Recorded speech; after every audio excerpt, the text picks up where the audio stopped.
Եթերում Քյավառ հեռուստաընկերության գեղամա օր լրատվականն է, այսօր 30 հոկտեմբերի օրը 5-շաբթի, բարի երեկո։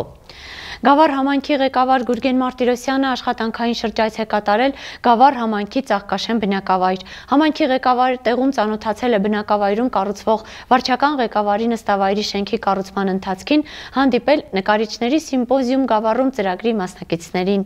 Գավառ համայնքի ղեկավար Գուրգեն Մարտիրոսյանը համայնքի ղեկավարի առաջին տեղակալ Գրիգոր Դաշտոյանի, տեղակալ Մուրադ Մովսիսյանի եւ համայնքապետարանի ոլորտային պատասխանատուների հետ Ծաղկաշենի վարչական ղեկավար Գվիդոն Խաչատրյանի ուղեկցությամբ աշխատանքային շրջայց է կատարում Ծաղկաշեն բնակավայրում։ Համայնքի ղեկավարը այցելում է վարչական ղեկավարի նստավայրի համար կառուցվող շենքի շինհրապարակ, տեղում ծանոթանում իրականացվող աշխատանքներին։ Երկհարկանի եւ կիսոպչափ նկողային հարկով կառույցը ծառայելու է նաև երեխաների եւ երիտասարդների ժամանցի վայր։ Այստեղ շինաշխատանքները մեկնարկել են հունիսից եւ ակտիվ ընթացքի մեջ են։ Արդեն կատարվել են երկաթբետոնյա կոնստրուկցիաների աշխատանքները, պատերի շարվածքը եւ առաջին հարկի ծածկի կառուցումը։ 2025 թվականի համար նախատեսված այս աշխատանքներն արդեն ավարտված են։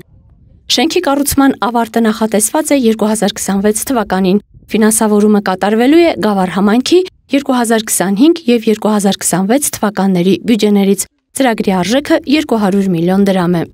Գուրգեն Մարտիրոսյանը նաև հանդիպում է Գավառի գեղարվեստի դպրոցի նախաձեռնությամբ եւ Հայաստանի Հանրապետության նկարիչների միության հետ համագործակցությամբ ու Գավառի համայնքապետարանի ֆինանսավորմամբ իրականացվող գեղանկարչական սիմպոզիում Գավառում ծրագրի մասնակիցներին։ Նրանք նկարիչների միության անդամներ են, գեղարվեստի դպրոցի ուսուցիչներ ու սաներ։ Դպրոցի տնօրեն Հասմիկ Թամամավեյանը համայնքի ղեկավարին ներկայացնում է աշխատանքների ընթացքը։ Նկարիչները Ծաղկաշենի 9-ից 10-րդ դարեր թվագրվող Սուրբ Հովհաննես եկեղեցու տարածքում կատարում են էտյուդներ, անդրադառնում նաև գյուղական կոլորիտին։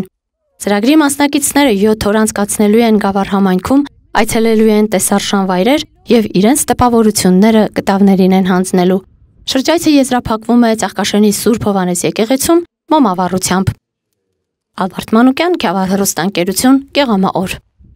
Գեղարքունիքի մարզի ոչ նյութական մշակութային ժառանգության, ուսումնասիրության, հանրահռչակման եւ արժեվորման կարեւորությանն է անդրադարձել մարզային գրադարանը։ Միջոցառման բանախոսները մարդիկ են, ովքեր մարզի հուշարձաններին գրեթե ամեն օր են հաղորդակցվում, նորերն են բացահայտում, արդեն բացահայտվածները վերարժևորում եւ ճանաչելի են դարձնում։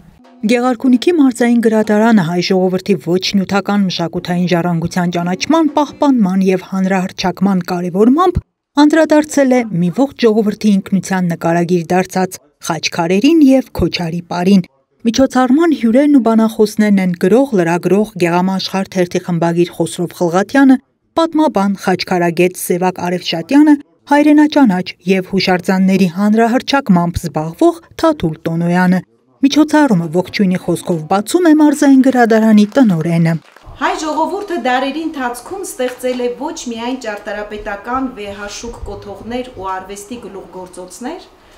այլև հարուստ, հոգևոր եւ բանավոր մշակույթ։ Հավատալիքներ, ավանդույթներ, ժողովրդական երգեր, պատմություններ, հեքիաթներ ու սովորույթներ, որոնք դարեր շարունակ պահպանել են մեր ազգային ինքնությունը։ Այս ժառանգությունն է մեր ժողովրդի հոգևոր դիմագիծը, մեր հիշողության եւ մեր միասնականության ամուր հիմքը։ Միջոցառման ընթացքում հնչում է զեկուցում համաշխարհային մշակութային ժառանգության անվտանգությունն ապահովող եւ ամբողջ աշխարհում դրանք ճանաչելի դարձնող ՅՈՒՆԵՍԿՕ-ի հիմնադրման պատմության, կազմակերպության կառուցվածքի ու առաքելության մասին։ ՅՈՒՆԵՍԿՕ-ն պահպանում է թվով 1073 համաշխարհային ժառանգության օբյեկտ, որոնք գտնվում են աշխարհի տարբեր երկրներում։ ՅՈՒՆԵՍԿՕ-ն ունի 3 ցանկ. առաջին ցանկ համաշխարհային ժառանգության, երկրորդ ցանկը ոչ նյութական մշակութային արժեքների եւ երրորդ ցանկը փաստագրական արժեքների։ ՅՈՒՆԵՍԿՕ-ն 2010 թվականի նոյեմբերի 17-ին հայկական խաչքարերը հռչակեց իր ոչ նյութական մշակութային ժառանգության մաս կազմող արժեք։ Բանախոսներն անդրադառնում են ամենուրեք հայի հետ կհանդիսացող այս արժեքի ստեղծման ու զարգացման պատմությանը, գեղարքունյաց աշխարհում խաչքարերի տարածմանն ու առանձնահատկություններին։ Ժամանակագրական առումով ասեմ, որ խաչքարը սկսել են կերտել Հայաստանում 9-րդ դարի կեսերից։ Երբ որ արդեն Հայաստանում հռչակվում է Բագրատունիների իշխանությունը, այդ կրոնական ազատությունը կար, անհրաժեշտ էր այդ վակուումը վերացնել։ Եվ վերևից հրաման է իջեցվում ստեղծել քարե կոթողի մի կետ եւ ամբողջ Հայաստանի տարածքում տեղադրել այդ խաչքարերը։ Դրա համար սկզբնական շրջանի բոլոր խաչքարերը իրար նման են։ Ոչ միայն Հայաստան աշխարհը, այլ նաեւ Գեղարքունիքի մարզը շատ հարուստ է պատմական մեծ արժեքներով, բավական է ասել, որ մոտ 6000 եւ ավելի նակ խաչքարերի, տապանակարերի հետ մենք գործ ունենք, այդ որ հողի երեսին։ Թե ինչքան կա հողի տակ չենք կարող ասել, մենք ունենք մի քանի տասնյակից ավել հնագույն բերդ ամրոցներ ռազմական, ունենք բազմաթիվ լքված հնագույն բնակավայրեր։ Ոչ նյութական մշակութային ժառանգության թեման շարունակում են հայկական Քոչարի պարի, դրա արմատների ու զարգացումների մասին տեղեկությունները։ Ամենատարածված հայկական այս խմբապարը նույնպես ՅՈՒՆԵՍԿՕ-ի մարդկության մշակութային ժառանգության արժեքների ցանկում է 2017 թվականից։ Միջոցառման մասնակիցները տեսական մասից հետո մասնակցում են նաև Քոչարիի վարպետաց դասին։ Անահիտ Կարյան, Սարգիս Ալավերդյան, Քյավառ հեռուստաընկերություն, Գեղամաօր։ Քյավառ հեռուստաընկերության Գեղամաօր լրատվականի այս թողարկման համար նախատեսել էինք այսքանը։ Ես ձեզ հրաժեշտ եմ տալիս եւ մաղթում ամենայն բարիք։